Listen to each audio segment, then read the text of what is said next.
एक बार नारद भगवान विष्णु के पास जाते हैं और पूछते हैं कि भगवान, ये दरबार के बाहर गरुड़ा की मूर्ति क्यों लगाई है? आपका परम भक्त तो मैं हूँ, आपने मूर्ति गरुड़ा की लगाई हुई है।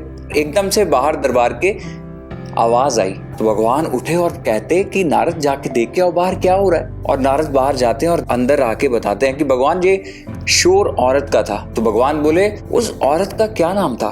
तो वापस फिर नारद जाते हैं, नारद जाके पूछ के आते हैं, बोले कि भगवान ये औरत का नाम शारदा था। भगवान कहते हैं अच्छा नारद, चलो ये पूछ के आओ कि वो शोर क्यों मचा रही थी। और नारद फिर वापस जाते हैं और जब वापस आते हैं तो बोलते हैं कि भगवान उसकी मटकियां गिर गई थी इसलिए वो शोर मचा रही थी। अब नारद ये पता करो कि उसकी मटकियां में था क्या। तो फिर नारद थोड़ा सा शॉकिंग हो गए कि बार बार मेरे को भेज रहे हैं। फिर भी वो वापस गए और जाके पूछ के आए तो बोले कि भगवान वो इसलिए था क्योंकि उसके मटकियों में दूध था और जो एक मटकी बची हुई थी उसमें दूध पड़ा हुआ है अभी। तो भगवान कहते हैं कि मैंने तो दूध लेना है, तो जाके पूछ के आओ एक मटकी की कितनी कीमत है। अंदर ही अंदर नारद जी को इरिटेशन होती है। तो इतनी देर में भगवान विष्णु जी गरुड़ा को बोलते हैं कि बाहर जाके देखो ये शोर क्यों आ रहा है। तो गरुड़ा जी बाहर जाते हैं, कुछ समय लगाकर वापस आते हैं। कहते कि बाहर एक औरत है जो गिर गई थी और उसके पास मटकियां पड़ी हुई थी और मटकियों में दूध था। दूध में से एक मटकी जो बच गई है और उसमें जो दूध पड़ा हुआ उसकी जो